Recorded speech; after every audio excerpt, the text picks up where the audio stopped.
اس کے بعد سورہ لقمان ہے. دیکھیے بہت سارے انبیاء کے نام سے سورتوں کے نام ہیں. سورہ ہود، جی، سورہ ابراہیم، غور سے.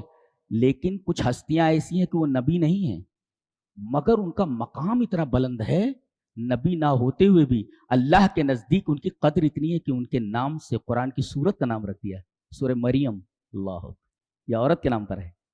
اللہ، نبی نہیں ہے اس لیے کہ عورت نبیہ نہیں ہوتی، لیکن ولیہ ہیں، بہت بڑی نبیہ نہیں مگر ولیہ ہیں. اور اتنی بڑی ولیہ ہیں کہ وہ حضرت زکریا آتے تھے، دیکھتے تھے بغیر موسم کا پھل ہے. بولے میری بچی اس پھل کا تو موسم ہی نہیں، کہاں سے آیا؟ انا لک ھذا، انا لک ھذا. تو کہتے تھے یہ سب اللہ کی طرف سے، ان اللہ یرزق من یشاء بغیر حساب. یہ اتنی بڑی ولیہ ہیں کہ اللہ کی طرف سے پھل آتے تھے بغیر موسم کے. ان کے نام سے سورہ. اور یہ بھی لقمان، یہ جس کے نام سے یہ سورہ ہے، اس نام کے علاوہ کوئی اور نام نہیں ہے اس سورہ کا، یہ نام ہے سورہ لقمان. اور جانتے ہیں یہ نبی نہیں ہے، یہ بزرگ ہیں جی. لیکن اللہ تبارک تعالیٰ کی نگاہ میں اتنا بڑا مرتبہ ہے ان کا کہ ان کے نام سے نبی نہ ہوتے ہوئے بھی ان کے نام سے سورہ کریمہ کا نام رکھ دیا. اور جانتے ہیں اللہ نے اپنی کتاب کے ذکر سے اس سورہ کریمہ کا آغاز کیا. الف لام میم تلک آیات الکتاب الحکیم. جی، یہاں حکیم کیوں لایا گیا؟ اس لیے کہ آگے حضرت لقمان کے حکمت کا تذکرہ ہے. جی، وَلَقَدْ آتَيْنَا لُقْمَانَ الْحِكْمَةَ أَنِ اشْكُرْ لِلَّهِ. اس میں ایک بات بتائی گئی، قرآن حکیم کا تذکرہ کیا گیا، اس کے بعد کہا گیا وَمِنَ النَّاسِ مَن يَشْتَرِي لَهْوَ الْحَدِيثِ. لوگوں میں سے بعض ایسے ہیں جو لہو الحدیث خریدتے ہیں. تو لہو الحدیث کا بعض لوگ ترجمہ کرتے ہیں غنا، گانا مانا، ٹیلی ویژن ہے، اور کوئی ایسی موبائل جس میں لوگ خراب چیزیں دیکھتے رہتے. یہ ساری چیزیں لہو الحدیث میں داخل ہیں. لیکن ایک مفسر نے بڑی جاندار تفسیر کی ہے کہ القرآن یفسر بعضہ بعضا. وہ کہتا ہے کہ جب بولا جاتا ہے لہو الحدیث تو ذہن متبادر ہوتا ہے الحدیث التافہ العادی، کوئی عام اور بیکار قسم کی بات کو ہم لوگ لہو الحدیث بولتے ہیں، ارے یہ عام اور بیکار قسم کی بات ہے. لیکن قرآن حکیم بولتا ہے کہ لہو الحدیث کسے کہتے ہیں؟ لیضل عن سبیل اللہ. آگے بتائے ومن الناس من یشتری لہو الحدیث لیضل عن. جو چیز بھی، جو کام بھی اللہ کے راستے سے آدمی کو ہٹا دے، ہر وہ کام لہو الحدیث ہے. یعنی قرآن حکیم نے خود لہو الحدیث کا معنی بتایا ہے. اللہ اکبر، کتنی حیرت انگیز بات ہے. بولے تو عام طور پر آدمی جب سنتا ہے لہو الحدیث تو کہتا ہے کوئی عام اور ایک بیکار، الحدیث التافہ العادی، کوئی عام اور بیکار قسم کی بات ہوگی. لیکن یہاں لہو الحدیث کے بعد لیضل عن سبیل اللہ، اللہ کے راستے سے جو بھی چیز آدمی کو ہٹا دے. آدمی نماز کا وقت ہو رہا ہے اور آدمی کسی کام میں مشغول ہے، نماز ہو گئی اور نہیں آ رہا ہے، وہ کام کتنا بھی اچھا ہو لہو الحدیث ہے، اس لیے کہ لیضل عن سبیل اللہ. اچھا، لہو الحدیث کی تفسیر خود اللہ نے فرمائی لیضل عن سبیل اللہ. تو کتاب الحکیم سے شروع، اللہ کی کتاب کی صفت حکیم آئی. وَلَقَدْ آتَيْنَا لُقْمَانَ. حکمت کس کو کہتے ہیں؟ علامہ ابن قیم رحمہ اللہ نے حکمت کی تفسیر کی ہے، تعریف کی اس کی. عرفها ابن القیم رحمہ اللہ، فعل ما ينبغي على وجه الذي ينبغي في الوقت الذي ينبغي. اللہ اکبر، یہ حکمت کی تعریف ہے.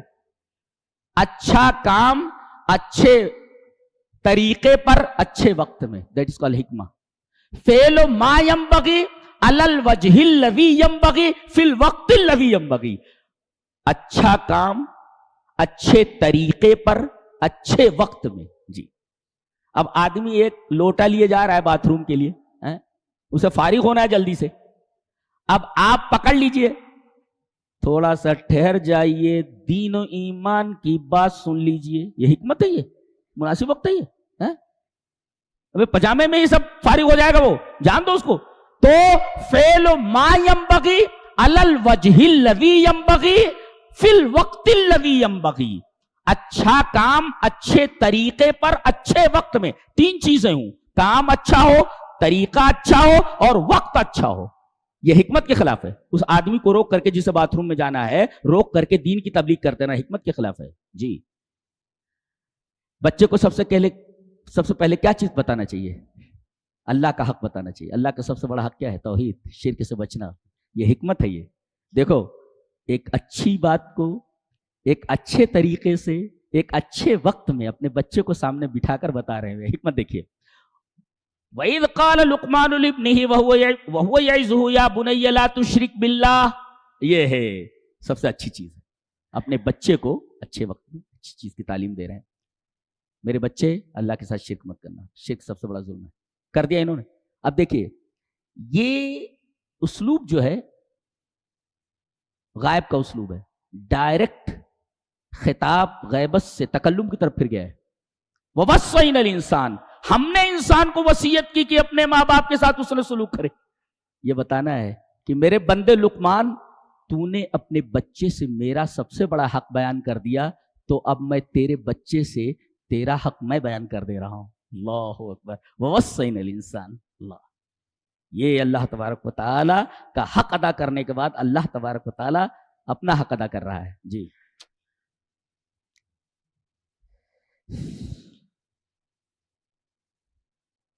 اور کیا کیا بتا رہے ہیں وہ پورا پڑھ لیجیے. اللہ پورے معاشرے کی اصلاح ہو جائے جو جو چیزیں بتائی ہیں انہوں نے. اللہ یا بنی اقیم الصلاۃ. نماز پڑھ. وامر بالمعروف. اچھی باتوں کا حکم دے. ونہی عن المنکر. خراب باتوں سے روک دے. واصبر علی ما اصابک. مصیبت آئے تو صبر کر. اور ولا تصعر خدک. بات کرتے ہوئے منہ مت پھلا. ولا تمشی فی الارض. زمین پر اکڑ کرنا چل.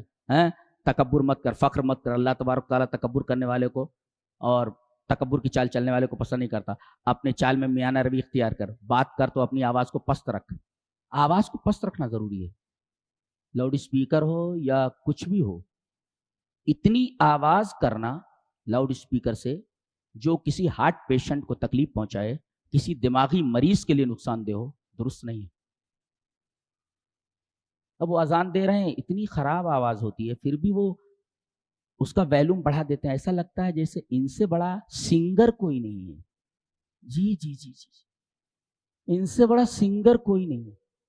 ارے بھائی آپ کی آواز ایک خراب ہے, پھٹے بانس کی طرح ہے, اور دوسرے آپ جو ہے ویلوم بڑھا کر کے لاؤڈ اسپیکر کا آپ کیا بتانا چاہ رہے ہیں کہ آپ کی آواز بہت ہے, آپ اچھے سنگر ہیں. اس سے لوگوں کو کتنی تکلیف ہو رہی ہے. ایک خاص انداز میں رکھیے آواز کو. وغضض من صوتک. اپنی آواز کو پست رکھیے.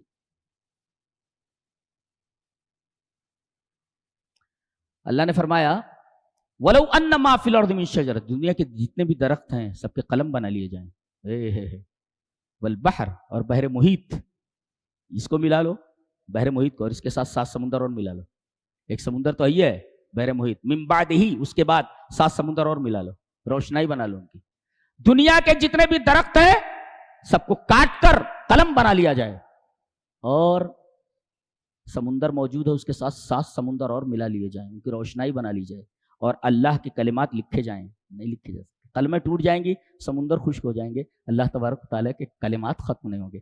کلمات کا کیا مطلب؟ بعض لوگوں نے کہا معلومات. ہذا تحریف. اللہ کی جتنی معلومات ہیں وہ کہتے وہ کلمات ہیں. غلط ہے یہ. ہذا تحریف. یہ تحریف ہے. تو کیا کلمات سے کیا مراد ہے؟ کلمات سے مراد اللہ نے جتنی کتابیں اتاری ہیں وہ سب کلمات. قرآن کلمات ہے, تورات کلمات, زبور کلمات ہیں. تو یہ تو معلوم ہے ہمارے نزدیک, ہم سب جانتے ہیں. لیکن ایک کلمات کلمات الکونیہ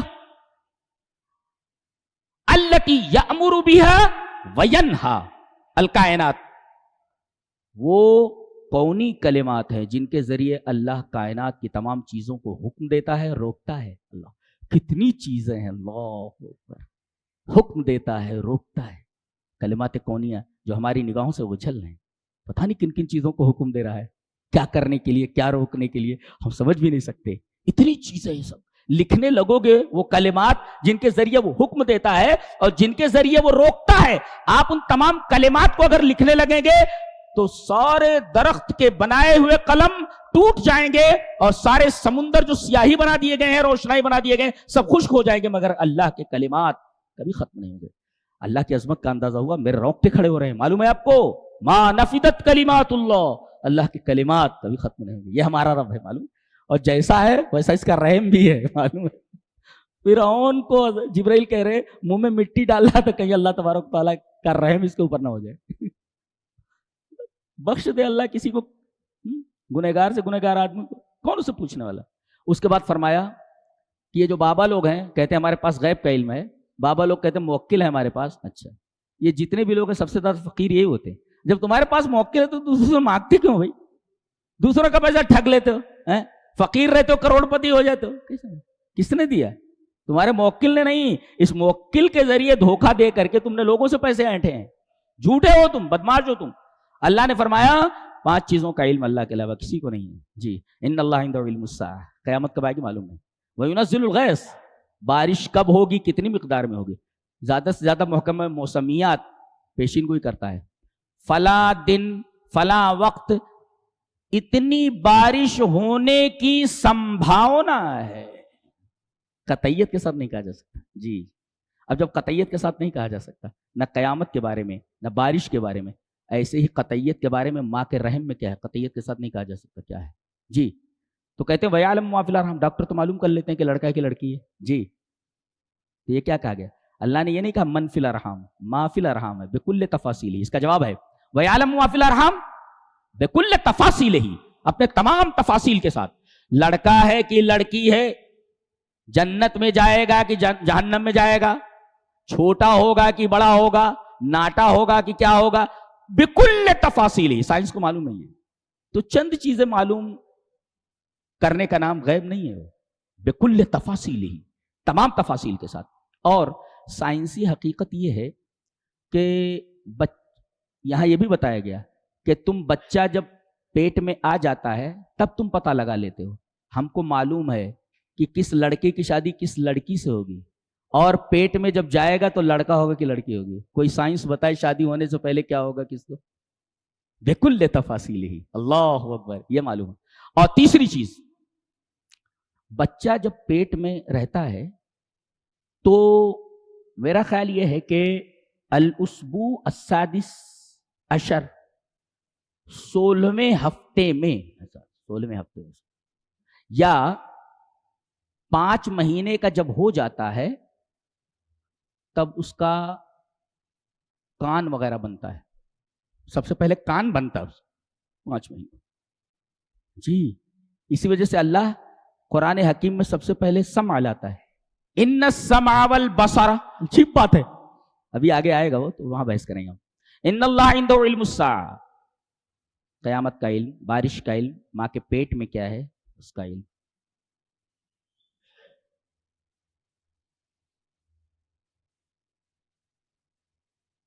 تو بکل تفاصیل ہی، تمام تفصیل کے ساتھ سائنس کو معلوم ہے.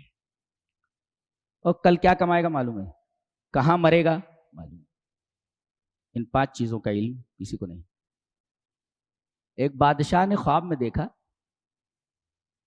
کہ ملک الموت آئے ہیں اس کے خواب میں. کہا کہ حضرت آپ آ گئے ہیں تو اب ایک سوال آپ سے کر لیتا ہوں. آپ لوگوں کی جانیں نکالتے ہیں، میں کب مروں گا تو بتا دیجئے. تو ملک الموت 5 انگلیاں دکھا کر چلے جاتے ہیں. ابھی آدمی پریشان ہو جائے گا، 5 منٹ میں مروں گا کہ 5 گھنٹے میں مروں گا کہ 5 دن کے اندر مروں گا، 5 مہینے میں، 5 سال میں، کب مروں گا. تو ایک معبر کے پاس، غالباً ابن سیرین ہے کوئی ہے، ان کے پاس آیا، کہا کہ اس خواب کی تعبیر کیا ہے. 5 انگلی دکھا کر چلے گئے ہیں ملک الموت. کہا کہ اس سے مراد یہ ہے، یہ بتانا چاہتے ہیں کہ 5 چیزوں کا علم مجھے بھی نہیں ہے، اللہ کے علاوہ کسی کو نہیں ہے. آدمی کب مرے گا معلوم نہیں. تم پوچھ رہے ہو میں کب مروں گا، مجھے بھی معلوم نہیں ہے کب مروں گا. اللہ اکبر، یہ علم صرف اللہ کے پاس ہے. جی جی.